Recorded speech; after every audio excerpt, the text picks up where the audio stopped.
আসসালামু আলাইকুম। দেশি ব্লগার ভিডিওতে সবাইকে আমন্ত্রণ জানাচ্ছি একটি নতুন ভিডিও দেখার জন্য।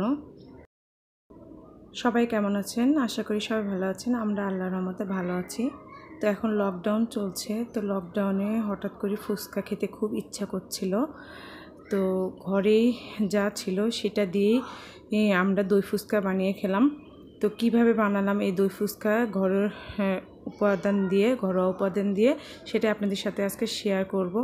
প্রথমে আমরা ডাবলি বুটগুলোকে 2 ঘন্টা ভিজিয়ে রেখে আলু সাথে হলুদ এবং লবণ দিয়ে সেদ্ধ করে নিয়েছি। এখানে আমি রেডিমেড ফুচকা ইউজ করেছি, ইচ্ছা করলে আপনারা বানিয়েও খেতে পারেন।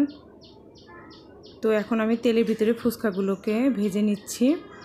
এভাবে করে আমি সবগুলো ফুচকা ভেজে নিব। তো আমার সাথেই থাকুন এবং দেখতে থাকুন।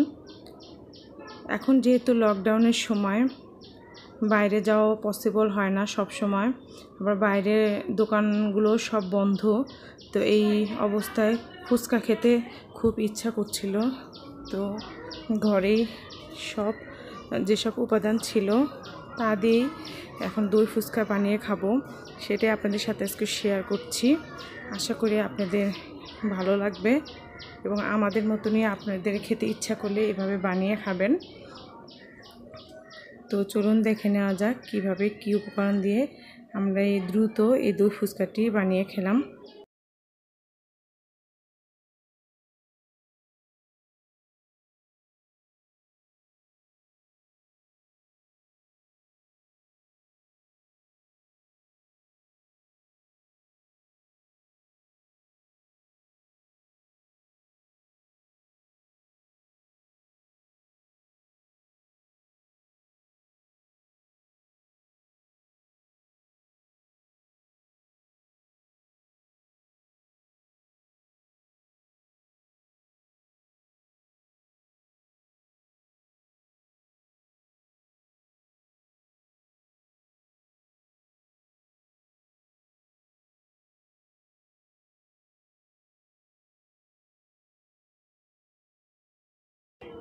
তো এইভাবে আমার সবগুলো ফুচকা ভাজা হয়ে গিয়েছে।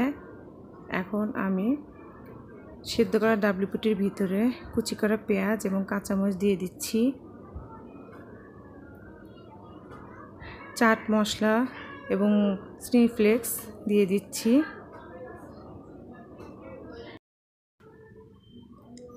এখন লবণ এবং হাফ চা চামচ ভাজা জিরা গুঁড়ো দিয়ে এখন সবগুলো ভালো করে মিশিয়ে নিব। এটি ফুচকার ভিতরে দেওয়ার জন্য আমি এই পুরটি করে নিয়েছি। তো এখন এগুলো ভালো করে মাখিয়ে নিচ্ছি।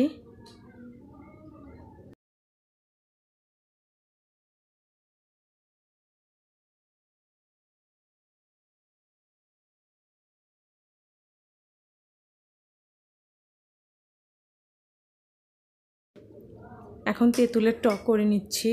তো তেঁতুলের কাদের ভিতরে চিলি ফ্লেক্স এবং চিনি আর ভাজা জিরে গুঁড়ো এবং একটু চাট মশলা দিয়ে ভালো করে একটু মিশিয়ে নেব। একটু সামান্য লবণও দিয়ে নিয়েছি। আমি এই তেঁতুলটি আধা ঘন্টা আগে ভিজিয়ে রেখেছিলাম, তাহলে গুলাতে সুবিধা হয়। তো আমার তেঁতুলের রসটা রেডি। এখন যেহেতু দই ফুচকা, তো দই তো অবশ্যই লাগবে। এখানে আমি মিষ্টি দই ইউজ করেছি, আপনারা টক দই ইউজ করতে পারেন। তো আমার মিষ্টি দই বাসায় ছিল, সেজন্য আমি মিষ্টি দই ইউজ করেছি। এখন মিষ্টি দইয়ের ভিতরে ভাজা জিরের গুঁড়ো, সামান্য লবণ এবং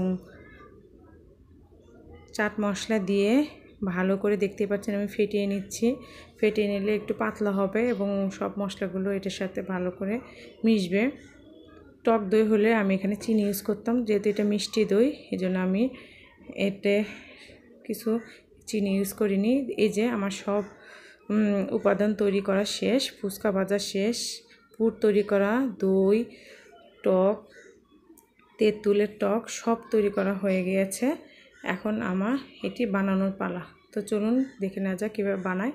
তো ফুচকাগুলোকে এভাবে ভেঙে পুর দিয়ে আমি বানিয়ে নিচ্ছি। তো আপনারা সবাই জানেন কিভাবে করতে হয়, তো দেখলেই বুঝতে পারবেন। তো আপনারা দেখতে থাকুন।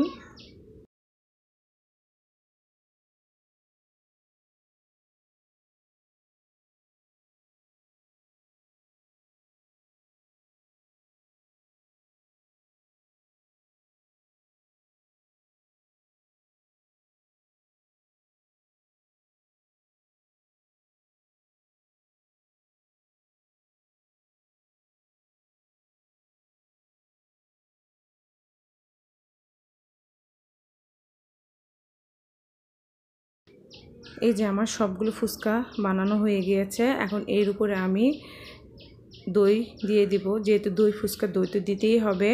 তো দইটা আমি সবগুলোর উপরে উপরে দিয়ে দিচ্ছি। আপনারা দেখলেই বুঝতে পারবেন কিভাবে দিচ্ছি। যে দিয়ে দেওয়া হয়ে যাওয়ার পরে এখন তেঁতুলের টকটা দিয়ে দিচ্ছি। তো এভাবেই হয়ে গেল খুব সহজভাবে এবং ঘরোয়া উপকরণে আমার দই ফুচকা। আশা করি আপনাদের ভালো লেগেছে। ভালো লাগলে অবশ্যই লাইক দিতে ভুলবেন না এবং কমেন্টস করে জানাবেন কেমন হয়েছে। লকডাউনে আপনারা হুটহাট করে এটি বানিয়ে তৈরি করে খেতে পারেন যখন তখন, এবং স্বাদটা পেয়ে যাবেন দোকানের মতনই। তো সবাইকে আমার পরবর্তী ভিডিও দেখার আমন্ত্রণ জানিয়ে বিদায় নিচ্ছি। সবাই ভালো থাকবেন, সুস্থ থাকবেন এবং আল্লাহ হাফেজ, এবং আমাদের পাশেই থাকবেন।